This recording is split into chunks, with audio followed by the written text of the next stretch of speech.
Why the Lord's Supper? And what does it mean? You ever wonder, why we do this once a month? Some do it even more frequently than monthly. What is the Lord doing here? Well, I'm glad you asked, because Paul tells us quite clearly in 1 Corinthians chapter 11. Don't turn there, but Paul tells us exactly why Jesus instituted this.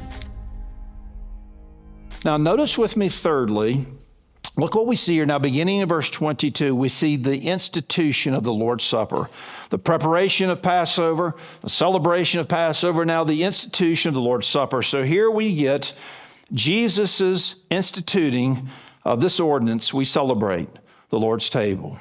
So while they were eating, verse 22, he took some bread, and after a blessing, he broke it, and he gave it to them. And so the picture is, some piece of bread, and just as this indicates here, it gets broken and gets passed, and each is taking it, and each is holding it. And then he says, take it, this is my body. And then when he had taken a cup and given thanks, he gave it to them, and they all drank from it too. And then he said to them, this is my blood, the blood of the covenant, which is poured out for many. The institution of the Lord's Supper through the bread and the cup. But why the Lord's Supper? And what does it mean? You ever wonder, why we do this once a month? Why churches do it? Some do it even more frequently than monthly. What is the Lord doing here?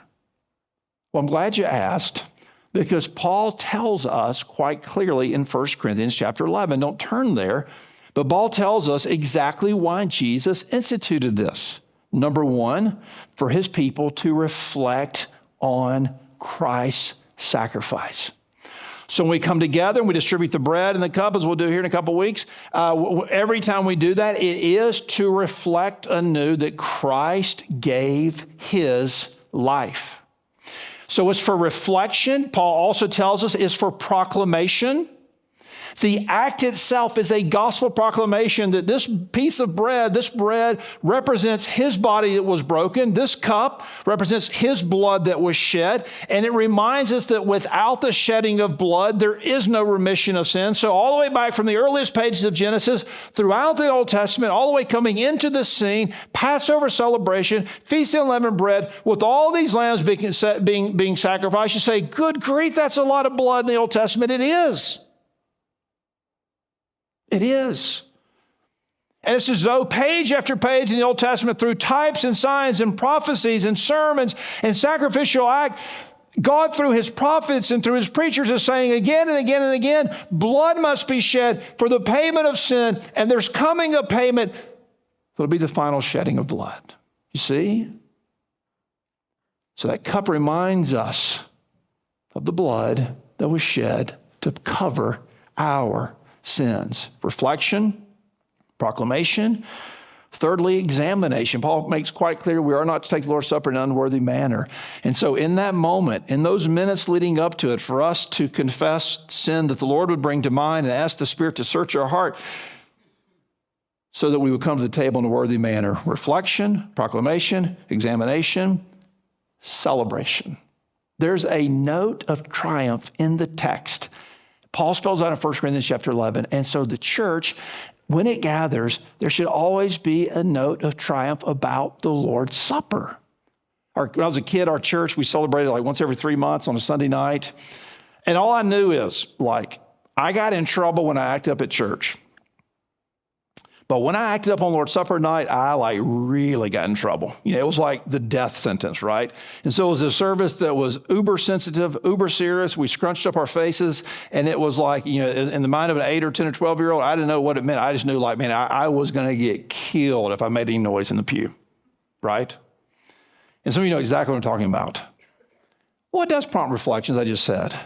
There ought to be an intentionality in our hearts about it. But there ought to be a smile on our face and a warmth of joy in our hearts too, as we see that we are victors through Christ. Celebration, unification, It brings the church together, thus the prescription for the church to take it together, not in an atomized way, in different groups or homes or Sunday school classes, different ways, but the church is to take it together in the context of corporate worship. And then expectation, Paul tells us to look towards the Lord's return, with expectation of our final and our coming victory, you see? So that is the why we do it, and it is a sweet why. But it's not just the why. So what is this? I mean, notice what Jesus says here. Well, let's deal with the words straightforwardly. Take it, this is my body. Verse 22. Verse 24, this is my blood. So what do we do with that? Like in different denominations, different traditions have different understandings, some significant, some slightly different understanding, some significant.